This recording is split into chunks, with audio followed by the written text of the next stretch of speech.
ఆరాధనకై మనము చేరవచ్చు అనగా ఆరాధనకు సహాయకరంగా పేతురు రాసిన మొదటి పత్రిక 2వ అధ్యాయం 22, 23, 24 వచనాలు చదువుకున్నాం. పేతురు రాసిన మొదటి పత్రిక 2వ అధ్యాయం 22, 23, 24 వచనాలు.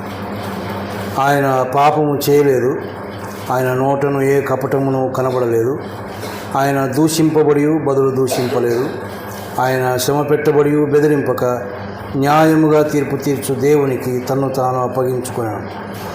మనము పాపముల విషయమై చనిపోయి నీతి విషయమై జీవించున్నట్లు ఆయన తానే తన శరీరమందు మన పాపములను మ్రాను మీద మోసుకొనెను. ఆయన పొందిన గాయముల చేత మీరు స్వస్థత నొందితిరి. ప్రేమైన వాళ్ళరా, మరి ఒక ప్రభుదినంలో ఆ ప్రభు ఇచ్చినటువంటి ఆజ్ఞ మేరకు ఆయనను జ్ఞాపకం చేసుకోవడానికి శిలువలో ఆయన చేసిన గొప్ప కార్యాన్ని తలపోసుకుంటూ ఆయనను ఘనపరచడానికి, ఆయనను మహిమపరచడానికి, ఆయనను ఆరాధించడానికి దేవుడు మనకిచ్చినటువంటి ఒక గొప్ప సమయాన్ని బట్టి, ధన్యతను బట్టి ఆయన మనం ఎంతగానో స్తుతించబద్దులమై ఉన్నాం. ఎందుకంటే ఆయన ఆజ్ఞను పాటించడానికి కూడా మరి ఒక ధన్యత ఉండాలి. ఆయన చెప్తూ ఉన్నాడు, నన్ను జ్ఞాపకం చేసుకోవడానికే దీన్ని చేయండి అని. కానీ చాలామంది దేవుని పిల్లలే కానీ, విశ్వాసులే కానీ ఆయనను జ్ఞాపకం చేసుకోలేనటువంటి పరిస్థితిలో ఉన్నవారు ఉన్నారు. ఒకవేళ అనారోగ్య పరిస్థితుల గుండా, ఆయా ఇబ్బందికరమైన పరిస్థితుల గుండా ఉండి ఆయన యొక్క ఆజ్ఞను జ్ఞాపకం చేసుకోలేని పరిస్థితి, లేక జ్ఞాపకం చేసుకున్న ఆయన సన్నిధికి వచ్చి ఆరాధించలేని స్థితిలో ఉన్నవారు ఉండి ఉండవచ్చు. కానీ చాలామంది మరి ఎన్ని అవకాశాలున్నా ఆయన ఆరాధించాలి అన్న మనసు లేనటువంటి వారు కూడా ఉన్నారు. వారిని గురించి ఒక మాటలో మనం చెప్పుకోవాలంటే కృతజ్ఞత లేని వారు అని. ఎందుకు అంటే దేనికైతే మనం యోగ్యులం కాదో దానికి యోగ్యులుగా చేశాడు మన ప్రభు. ఆయన పిల్లలము అని చెప్పుకోవడానికి కూడా మనకు యోగ్యత లేదు. ఆయన దేవుడు, మరి దేవుని పిల్లలం అని చెప్పుకోవాలంటే ఒక యోగ్యత ఉండాలి. కానీ ఏ కారణాలు లేవు, ఏ యోగ్యతలు లేవు. అయినా ఆయన మనల్ని ప్రేమించి ఆయన మన కొరకు చేసిన కార్యం ఏంటో మనం ఎరుగుదాం. తను తాను సంపూర్ణంగా తగ్గించుకొని దేవుడైనప్పటికీ, మరి దేవునితో సమానముగా ఉండినప్పటికీ కూడా మరి మనల్ని రక్షించడానికి, మనల్ని తనతో కూడా కూర్చుండబెట్టుకోవడానికి ఆయన ఎంతగా తగ్గించుకున్నాడో, ఎంత అవమానములు, ఎంత నిందలు ఆయన భరించాడో మనం ఎరిగి ఉన్నాం. మరి ఇంత ప్రేమ చూపించగా ఆయన చెప్పినటువంటి మాటను మనసులో పెట్టుకొని, ఆయన చేసిన కార్యాలను మన మనసులో పెట్టుకొని ఆయన సన్నిధికి వచ్చి ఆరాధించడం అనేది అది చాలా శ్రేష్టమైనటువంటిది.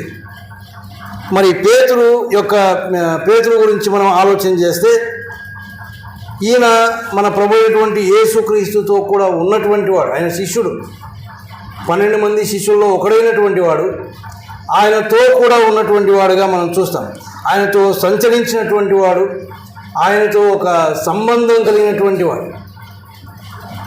ఈనాడు నువ్వు నేను ఎలాంటి సంబంధాన్ని కలిగి ఉన్నామో అంటే, మనం కూడా దేవుని పిల్లమని చెప్పుకొని, దేవుని శిష్యులమని చెప్పుకొని, ప్రభు యొక్క శిష్యులమని చెప్పుకొని చాలాసార్లు సందేహపడినటువంటి సందర్భాలు ఉన్నాయి. చాలాసార్లు బొంకినటువంటి సందర్భాలు ఉన్నాయి. వెనుకంజ వేసినటువంటి సందర్భాలు కూడా ఉన్నాయి. అయితే ఆయనతో కూడా ఉన్నటువంటి వాడు గనుక, ఆయనను నేరుగా చూచినటువంటి వాడు కనుక ఆయన చెబుతున్నటువంటి సంగతులు ఏంటంటే, మరి మన పాపముల నిమిత్తం ఆయన ఏం చేశాడో, ఆయన మన పాపములు మోసుకున్నాడు అనే ఒక మాట మనం చూస్తాం. ఆయనే తన శరీరమందు మన పాపములను మ్రాను మీద మోసుకునను అని. బల దగ్గరికి మనం వచ్చినప్పుడు జ్ఞాపకం చేసుకోవాల్సిన ప్రధానమైనటువంటి సంగతుల్లో ఒక సంగతి ఏంటంటే, మన పాపములను ఆయన మోసుకున్నాడు. అని. పాపాలు మనవి, మనం భరించాలి, మనం మోసుకోవాలి. కానీ మన పాపములను ఆయన మీద మోసుకున్నాడు. ఆయన అంటే ఆ భారాన్ని మన మీద నుంచి తీసివేశాడు. భారమును తీసివేయడం మాత్రమే కాదు, ఆ పాపముల కొరకు ఏ శిక్ష అయితే అనుభవించాలో అది మనం అనుభవించవలసి ఉండగా ఆయన అనుభవించి ఆ శిక్ష నుంచి మనము తప్పించి మనకు నిత్య జీవాన్ని ఇచ్చాడు, పరలోక రాజ్య భాగ్యాన్ని కూడా మనకు ఆయన ఇచ్చినాడు.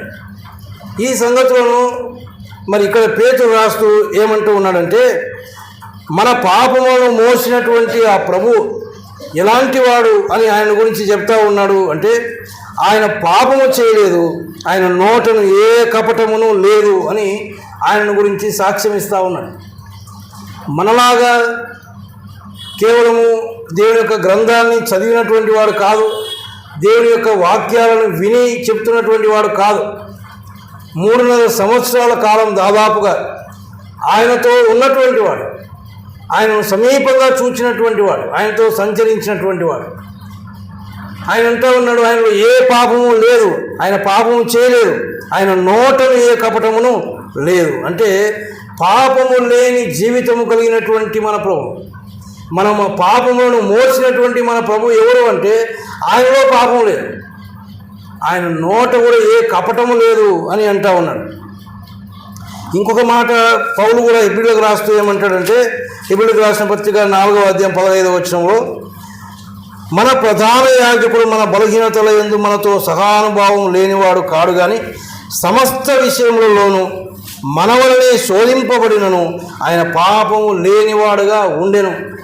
సమస్త విషయములలో మన వలనే శోధింపబడినటువంటి వాడు. మనం ఎలాగైతే ఈనాడు శోధించబడుతూ ఉన్నామో, ఏనాడైనా కొన్నిసార్లు మనం అనుకుంటాం శోధన వచ్చిందన్నా, సాతాను శోధించాడన్నా, శోధిస్తే పడిపోతూ ఉన్నాం, శోధనకు లోనైపోతూ ఉన్నాం. కానీ ఆ ప్రభువు కూడా మనలాంటి సమస్త విషయాల్లో కూడా మన వలనే శోధించబడ్డాడు, కానీ ఆయన పాపము లేనివాడుగా ఉండేను అని. శోధించబడినటువంటి వాడైనా శోధనకు లోను కాలేదు, సాతానుకు లోను కాలేదు, పాపము లేనివాడుగానే జీవించాడు. ఎక్కడున్నాడు ఆయన అప్పుడు? 3.5 సంవత్సరాలు ఈ పాపలోకంలోనే ఉన్నాడు. మనలాంటి రక్తమాంసములు కలిగిన వాడుగానే జీవించాడు ఆయన. ఈ లోకంలో పాపాత్ములు ఎలాగైతే ఉన్నారో అలాంటి పాపాత్ముల మధ్యలో సంచరించిన వాడే, కానీ పాపము అంటుకోకుండా జీవించాడు ఆయన, పాపము లేనివాడుగా ఆయన జీవించాడు. అలాంటి ప్రభువు మన పాపములను ఆయన మీద మోసుకున్నాడు. ఇది మనకు మాట్లాడుకోవడానికి, చెప్పుకోవడానికి చాలా చిన్నదిగా కనపడుతూ ఉంది. మనము ఏదైనా మనము చెయ్యనిది ఒక నింద మన మీద మోపితేనే మనం భరించలేము. అటువంటిది పాపము లేనివాడు, నోట కపటము లేనివాడు, ఎప్పుడు పాపం ఎరగనటువంటి వాడు, పరిశుద్ధుడు అని పిలువబడినటువంటి వాడు, పరిశుద్ధతలో ఉండినటువంటి వాడు, అలాంటి ప్రభు మన పాపములను ఆయన మీద మోసుకోవడానికి ఆయన ఇష్టపడ్డాడు. ఎందుకు అంటే ఆయన మోసుకోకపోతే ఇంకా మోసుకునేవాడు ఎవడు లేడు. అంటే ఒక మాటలో చెప్పాలంటే మన పాపములను మోసుకున్నటకు సరిపోయినటువంటి రక్షకుడు కాబట్టి ఆయన మోసుకున్నాడు. ఊరికే మోసుకోవడం కాదు కదా, పాపాలకు రావాల్సిన శిక్ష భరించాలి.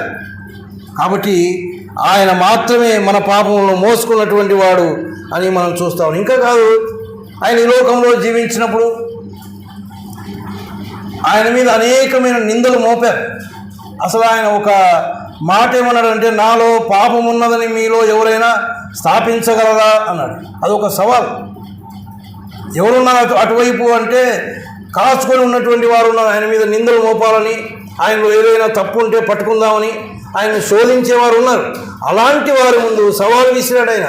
నాలో పాపం ఉన్నది ఎవరైనా నిరూపిస్తారా, స్థాపిస్తారా మీరు అని. ఎవరు ఆయన మీద స్థాపించలేదు. ఇవన్నీ అడిగినటువంటి వాడు పేతురు.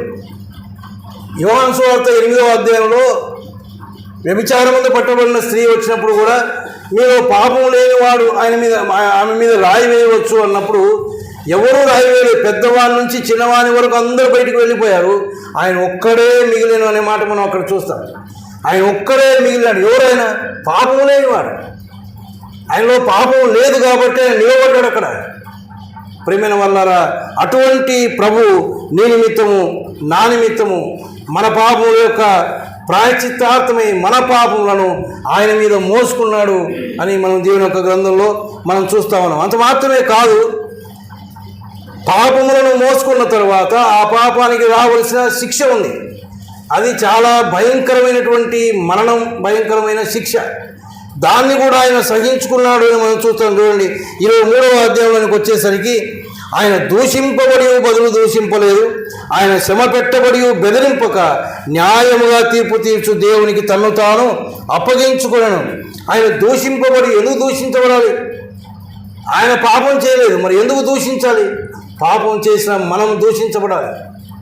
ఇంకో మాట అక్కడ శ్రమ పెట్టబడి, ఎందుకు ఈ శ్రమ? కిందకు వస్తే ఆయన పొందిన గాయముల చేతను కూడా చూస్తాం. ఈ యొక్క దూషణ, ఈ యొక్క శ్రమ, ఈ యొక్క గాయాలు ఇవన్నీ కూడా మనల్ని బట్టే. పాపం చేసింది మనం.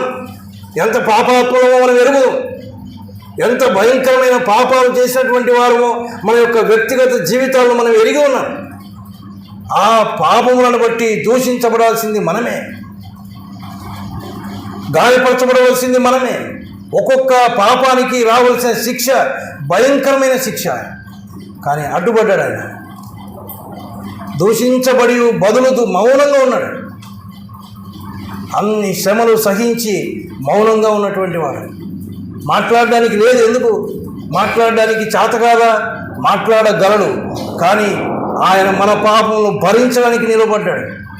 ఆ దూషణ మన పాపములకు సరిపోయింది, ఆ శ్రమ మన పాపములకు సరిపోయినది, ఆ యొక్క గాయములు మన పాపానికి సరిపోయినాయి కనుక వాటిని బట్టి ఆయన మౌనంగా ఉన్నాడు. ఆయనను గురించి అయితే ఆయన మాట్లాడడానికి ఏదైనా మాట్లాడవచ్చు. దాన్ని అడ్డుకోవడానికి ఆయన దగ్గర ఉంది. కానీ అడ్డుకోకుండా మౌనంగా ఉండడానికి కారణం నువ్వు నేనే. నా పాపమును భరించడానికి ఆయన సమస్త శ్రమలను, సమస్త దూషణ మాటలను ఆయన భరించినాడు అని ఆయన గురించి మనం చూస్తా ఉన్నాం. అంతేకాదు, చూడండి, యెషయా గ్రంథంలో మనం ఎరిగినటువంటి మాట, మరి ఒక మాట మనం చదువుకుందాం. యెషయా గ్రంథం 53వ అధ్యాయం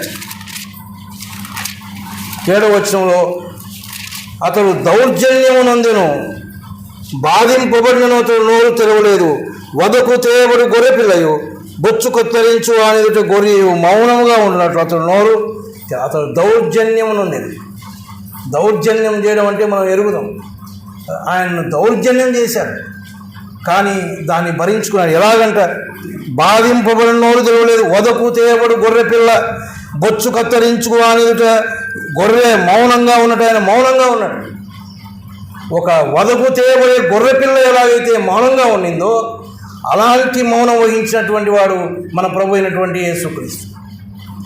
ప్రేమైన వాళ్ళారా, నిజంగా మన స్థానంలో నిలబడి ఆయన భరించినటువంటివి ఆ శ్రమలు కానీ దూషణ కానివ్వండి, ఇవన్నీ కూడా దానికి సరిపోయిన రక్షకుడు కాబట్టే ఏ పాపం లేదు ఆయనలో.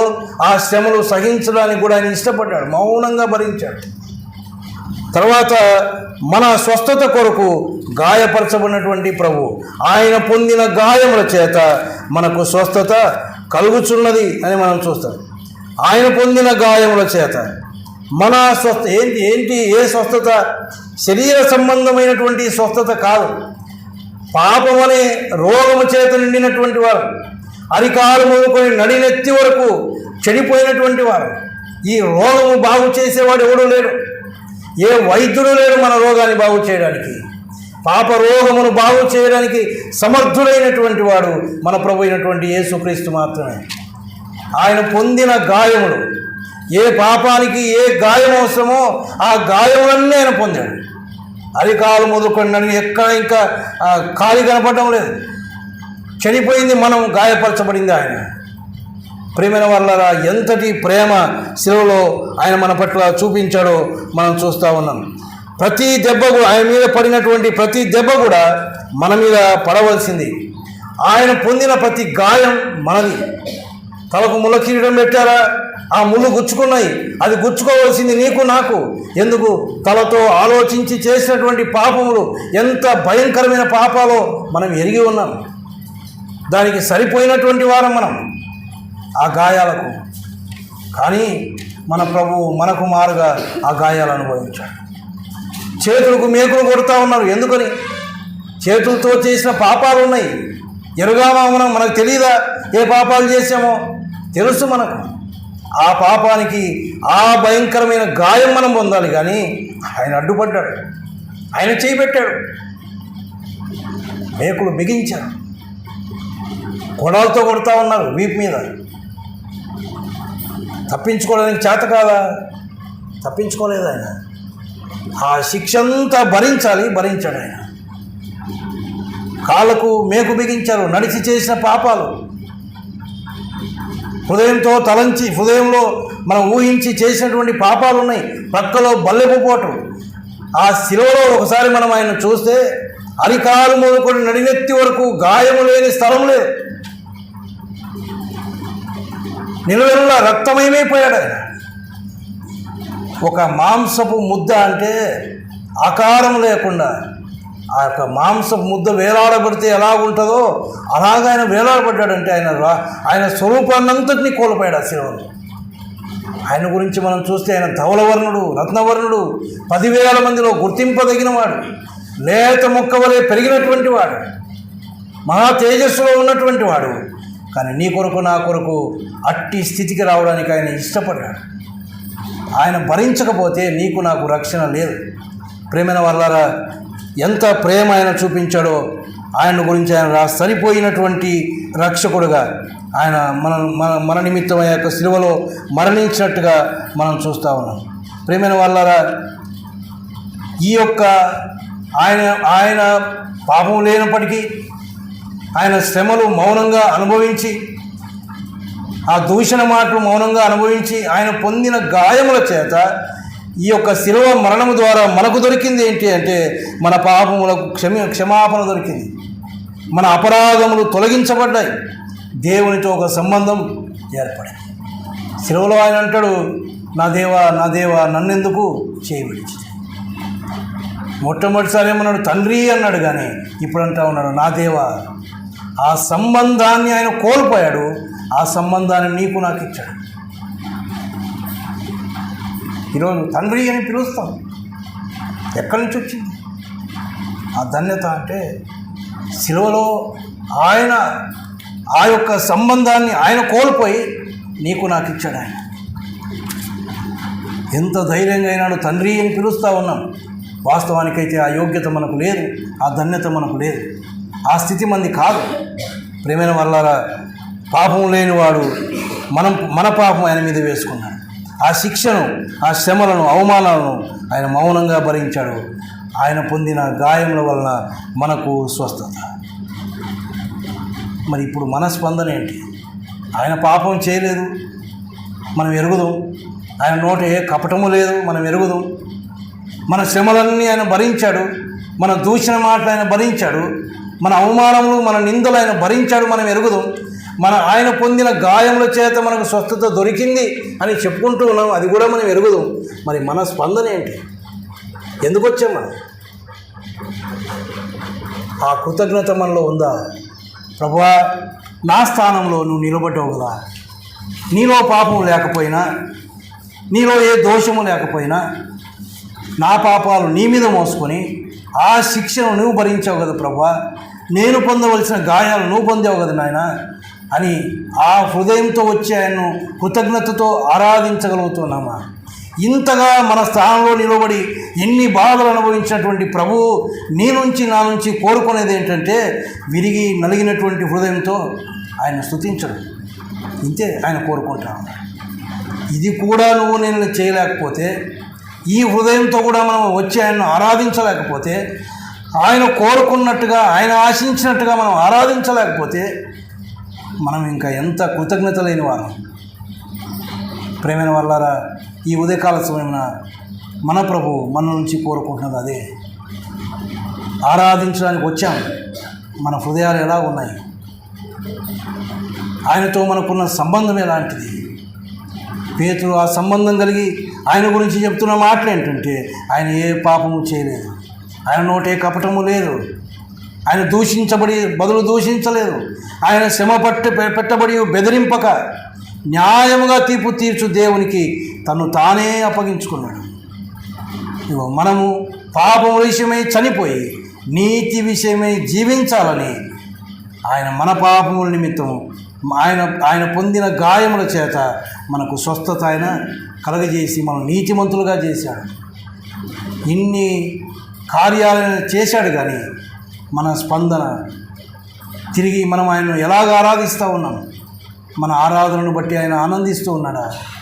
కాబట్టి ఆయన చేసిన ఆ కార్యాన్ని మనం తలపోసుకుంటూ ఆ కృతజ్ఞతా భావంతో ఆయనను ఆరాధించగలిగితే అట్టి ఆరాధన ఆయన ఆగ్రహించడానికి ఇష్టపడతా ఉన్నాడు. మన మధ్యలో ఉన్నాడు, ఆయన మన మధ్యలో ఉన్నాడు. మన ఆరాధనను ఆగ్రహించు.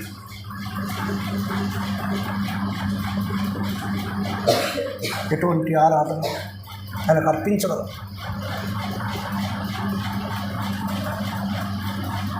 ఆయన సంతోషపడే విధంగా ఆయన్ను ఆరాధించి ఆయన గణపరచడానికి తన కృప మన పట్ల దేవుడు అనుగ్రహించుగాక.